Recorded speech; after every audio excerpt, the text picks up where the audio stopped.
Yeah, I'm excited. Attention, living creatures, handle with care. From ProShrimp. I wonder what could be in there, eh?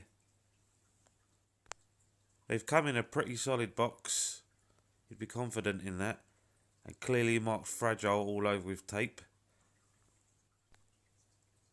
When we get inside, everything looks nice and snug. And we're greeted with this ProShrimp adding the shrimp to your aquarium. Kind of like instructions how to acclimate them, if you like. That's a nice touch from ProShrimp. I like that. Then there's a nice leaflet for them, from them. Thank you for your purchase. And there we go, look. Like I said, they're quite snug in there. It doesn't feel like they'd have been rocking about very much. And stowed away in the bottom there are my YellowSakura shrimp.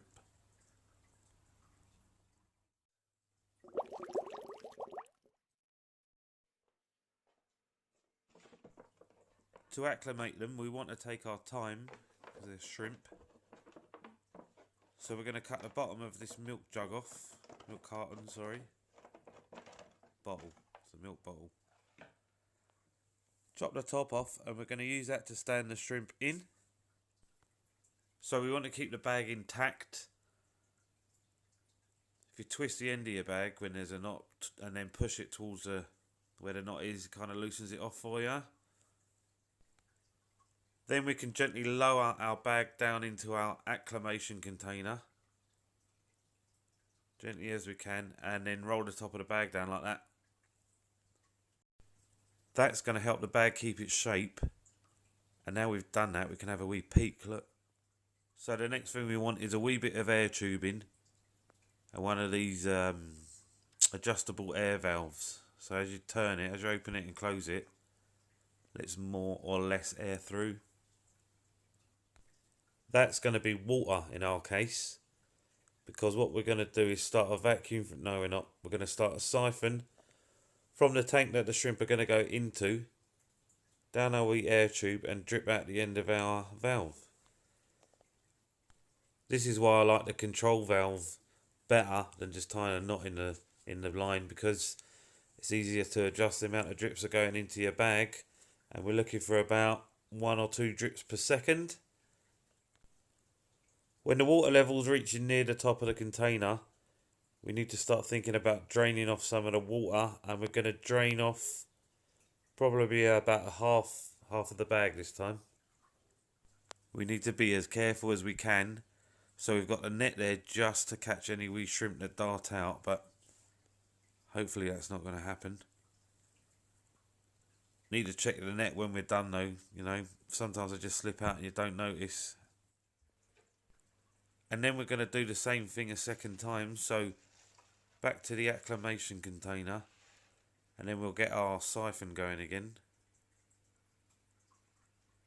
There we are. No need to adjust it. We know it's doing 1 or 2 drips per second.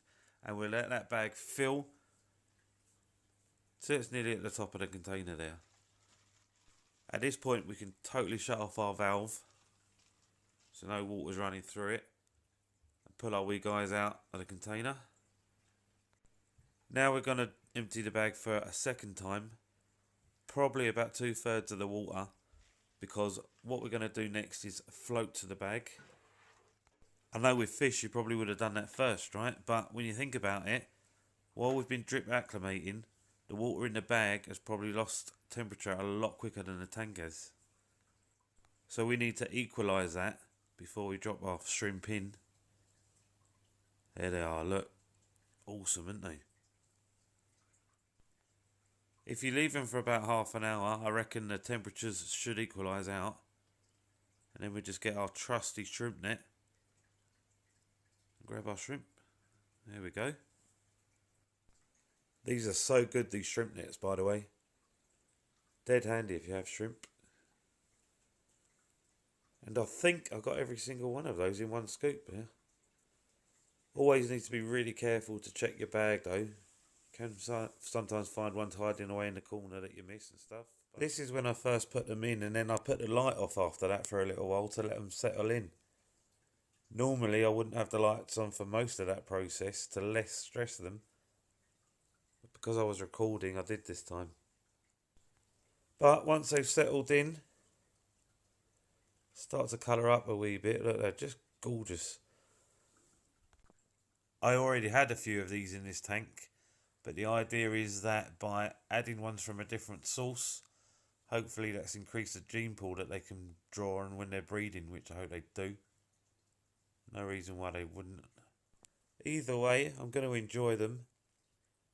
Look at this one here, look, King of the Castle there, look. I'm going to say ProShrimp done a great job. A beautiful looking healthy shrimp that got here well packaged and very quickly. So thank you ProShrimp, and later.